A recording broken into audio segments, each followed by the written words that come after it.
Jason Reed had worked at the retail chain for 7 years, earning trust, promotions, and access exactly what the crime ring needed. Maria Alvarez, a quiet warehouse supervisor with no criminal record, rerouted shipments without raising a single alarm. Behind them, Malik Turner operated the dark web storefront from an apartment filled with encrypted drives and burner phones. To everyone around them, they were ordinary employees, but together, they were the silent architects of one of the largest organized retail crime rings the country had ever seen. Thousands of dollars worth of merchandise had begun to vanish from a well-known luxury retail store in downtown Chicago. At first, the losses seemed like random mistakes, possibly scanning errors or shoplifting that slipped through the cracks. But as the inventory reports kept coming in, the numbers didn't lie. High-end items such as designer handbags, smartwatches, perfumes, and electronics were disappearing at an alarming rate. Store managers conducted internal reviews,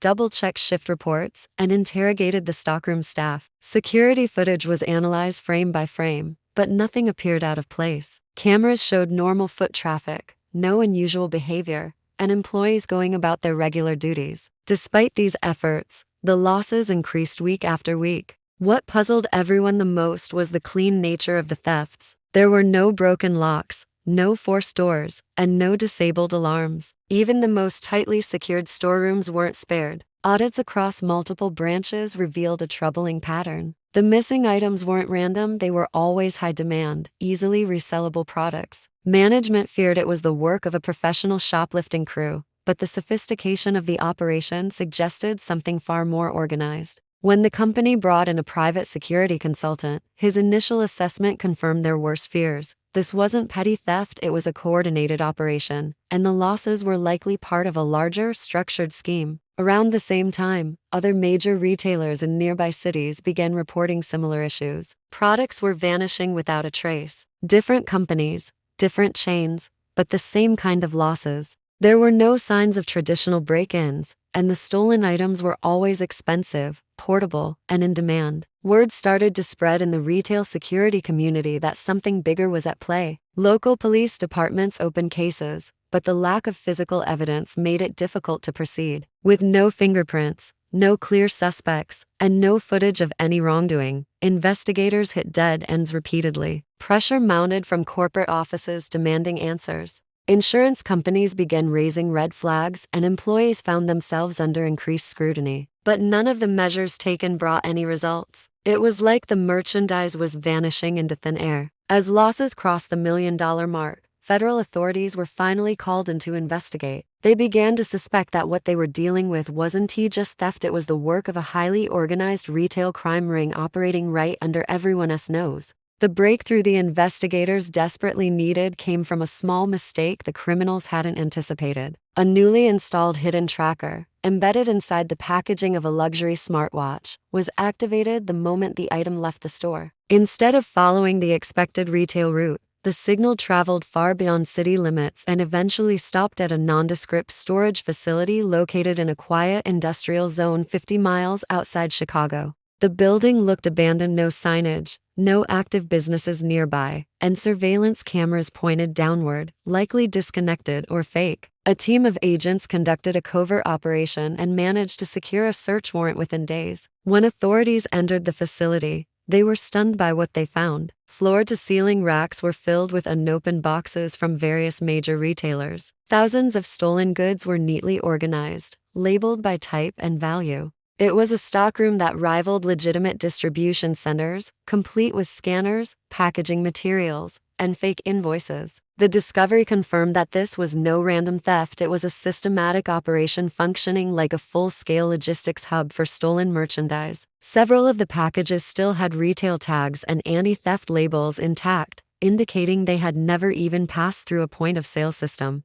Security footage recovered from a hidden digital recorder inside the building provided additional clues. It showed trucks arriving late at night, always using different routes, unloading quickly, and departing within minutes. The drivers were careful, faces covered, gloves worn, no speaking, and always using vehicles with false license plates. One van in particular, rented using a stolen identity, became the investigators' next focus. Though the rental agreement used fake credentials, A barcode on the vehicle's windshield led them to a larger pool of rental records linked to other similar thefts in neighboring states. As the investigation expanded, it became clear that this warehouse was just one of several storage points across state lines. The group had designed a network of temporary facilities, each one used for a limited time before the merchandise was relocated or sold off. The logistics were tight, with no paper trail, no credit card use, and all communications believed to occur over encrypted channels. The sophistication of the operation raised new concerns. These weren't isolated criminals, they were running a business-like syndicate with defined roles, schedules, and contingency plans. The pieces were beginning to fit, but the true scale of the operation was still unknown. Investigators knew they were only scratching the surface. As the investigation deepened, a troubling revelation came to light. Some of the most critical pieces of the operation were coming from inside the very stores being targeted. Analysis of internal retail systems revealed patterns that couldn't have happened without insider knowledge. Returns were being processed for products that had never been sold. Inventory counts were being manipulated before audits. High-value items were being marked as damaged or misplaced, then quietly removed from the system. These irregularities pointed to a deliberate effort to cover up theft from within. Suspicion began to shift toward employees with back-end access, those who handled inventory, managed returns, or had access to stockrooms. Further probing revealed that several employees across different store locations were in direct communication with each other through encrypted messaging apps. These were not casual conversations, but carefully coordinated updates, including schedules, store shipments, and system changes. One regional warehouse supervisor had quietly been removing security tags from electronics before they were shelved. Another, a mid-level manager, had authorized shipments to incorrect addresses, rerouting packages that were never questioned. Their positions gave them just enough authority to avoid scrutiny, but not enough to raise suspicion at the corporate level. Together, they formed a decentralized network, each member handling a piece of the puzzle. One of the most effective techniques they used was the creation of false return transactions. A customer would return an expensive item that never actually existed. The system, however, would show the return as processed and restocked. The insider would then quietly remove that product from the inventory, now listed as available but physically missing.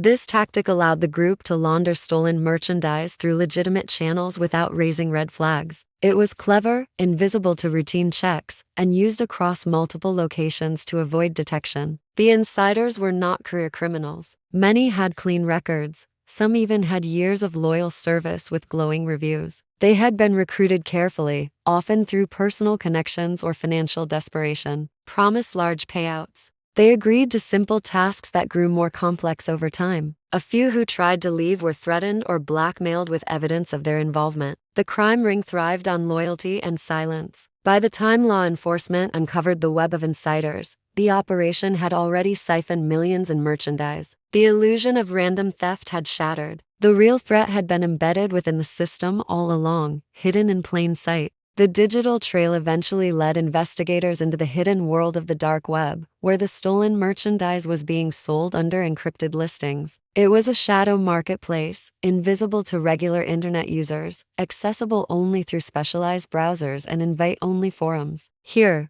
the items taken from retail shelves were being resold at half their retail price, sometimes even lower, to anonymous buyers across the globe. Payment was exclusively accepted in cryptocurrency, which made tracking transactions nearly impossible. Shipping labels were created using stolen identities, and packages were disguised to appear as personal gifts, avoiding customs inspections and raising no suspicions during delivery. Investigators discovered that the digital arm of the operation was just as organized as the physical theft network. The people running this side of the ring had backgrounds in cybersecurity, data manipulation, and logistics. Their marketplace listings were detailed, featuring product descriptions, high-resolution images, and customer reviews. Stolen items were shipped from various locations to mask patterns. Return addresses were randomized or traced to abandoned buildings. By operating across several layers of fake accounts and temporary domains, the ring was able to rotate its platforms regularly, leaving behind no digital fingerprints. Any attempt to track or shut down the store led to a dead end. To avoid infiltration, the group used encrypted chat platforms, burner phones, and anonymous email servers. They maintained strict operational rules: no names, no personal contact, and no permanent digital records. Every digital wallet used for transactions was rotated frequently, with funds moved through layers of crypto mixers to break the transaction chain. Even with help from cybercrime experts, authorities found themselves locked out at every turn. The dark web presence was so secure that some buyers genuinely believed they were purchasing from a secret wholesale supplier, unaware they were fueling an international crime network. Agents began to identify key patterns: specific usernames, shared shipping drop points, and repeated listing styles. While the storefronts changed names often, subtle consistencies in language and format connected them. What made the operation particularly alarming was how well it mirrored a legitimate business. Orders were processed within hours, customer complaints were handled swiftly, and stolen goods moved fast. The ring had effectively turned retail theft into a streamlined global supply chain, hiding in the digital shadows while millions in merchandise flowed in and out like clockwork. The sophistication of the network forced investigators to rethink their strategy.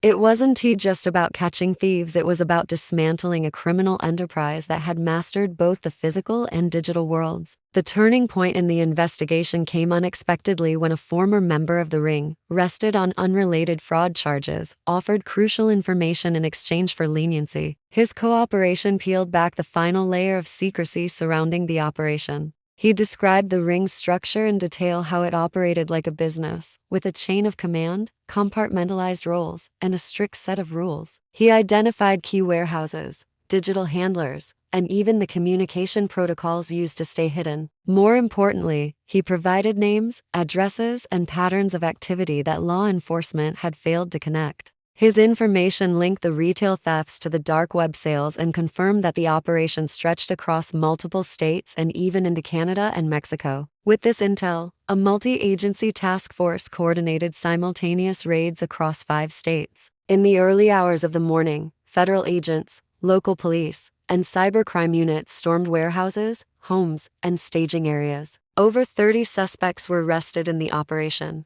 including insiders from major retail chains, digital coordinators, and regional transport handlers. Stolen merchandise worth over $10 million was recovered, including luxury goods, electronics, cosmetics, and designer clothing. Alongside the physical goods, investigators seized servers, hard drives, burner phones, and ledgers written in coded language, which were later decoded to reveal financial transactions and smuggling routes. The raid also exposed a money laundering system that had been washing cryptocurrency earnings into real-world bank accounts through shell companies and fraudulent business registrations. These fronts were registered in states with weak oversight and had been filing false tax records to stay under the radar. The money was then used to finance other criminal ventures, including identity theft rings and counterfeit document production. The scale of the operation stunned even experienced investigators. It was one of the most sophisticated retail crime networks ever uncovered in the region. Despite the massive takedown, not every suspect was captured. A few high-level coordinators vanished days before the raids, likely tipped off by someone within the organization.